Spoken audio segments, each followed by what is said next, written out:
नमस्कार दोस्तों, आप देख रहे हैं युद्ध और राजनीति की आवाज स्पेशल मास्टर क्लास। दुनिया की राजनीति इस वक्त ऐसे मोड़ पर है जहां कल की घटनाएं आज का भविष्य तय कर रही है। राष्ट्रपति डोनाल्ड ट्रंप की व्हाइट हाउस में वापसी के साथ रिजीम चेंज यानी सत्ता पलटने की सुगबुगाहट फिर से तेज हो गई है। इसका सबसे बड़ा उदाहरण हमें वेनेजुएला में देखने को मिला, जहां अमेरिका ने अपनी कूटनीति और आर्थिक और सैन्य शक्ति दबाव से वहां की सत्ता की चूल्हे हिला दी। आज गलियारों में चर्चा इस बात की है कि क्या वेनेजुएला की वही सक्सेसफुल मॉडल अब ईरान पर लागू होने जा रहा है। ट्रंप प्रशासन का मानना है कि केवल प्रतिबंधों से काम नहीं चलेगा, बल्कि जड़ पर प्रहार करना।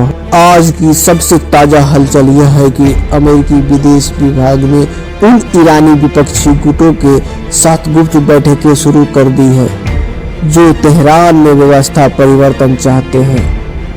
यह ठीक वैसा ही है जैसे हमने वेनेजुएला के मामले में देखा था। ट्रंप का यह मैक्सिमम प्रेशर 2.0 केवल कागजी नहीं है, बल्कि आज फारस की खाड़ी में अमेरिकी जंगी जहाजों की बढ़ती तादाद इस बात की गवाही दे रही है कि अमेरिका अब निर्णायक जंग के मूड में है।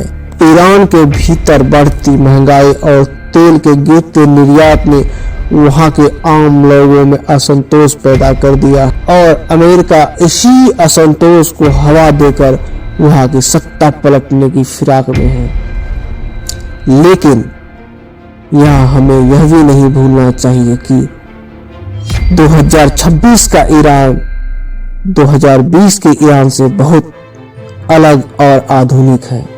हाँ, एक तरफ ट्रंप अपनी अमेरिका फर्स्ट नीति के तहत ईरान की अर्थव्यवस्था को कुचलने के आदेश दे चुके हैं, वहीं दूसरी तरफ रूस इस पूरे खेल में एक साइलेंट प्लेयर बनकर उभरा है। रूस और ईरान के बीच बढ़ती सैन्य साझेदारी ने अमेरिका की राह मुश्किल कर दी है।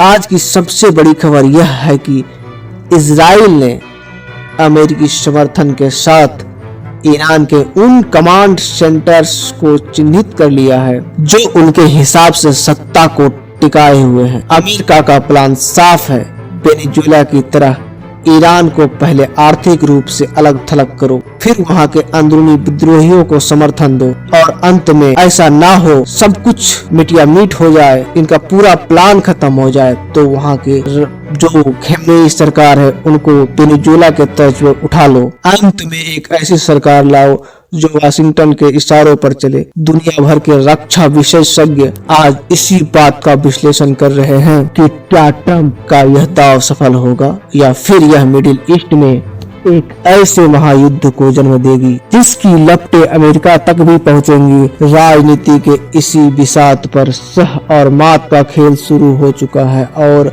अगले कुछ हफ्ते यह तय कर देंगे कि तेहरान की सत्ता सलामत रहेगी या फिर इतिहास खुद को दोहराया जाएगा। आप अपनी राय जरूर दें। क्या आपको लगता है अमेरिका किसी देश की सत्ता को इस तरह बदल सकता है? देखते रहिए युद्ध और राजनीति। हम लाते रहेंगे आपके लिए युद्ध के मैदान से राजनीति के गलियारों तक की हर सच्ची खबर। जय हिंद, जय भारत।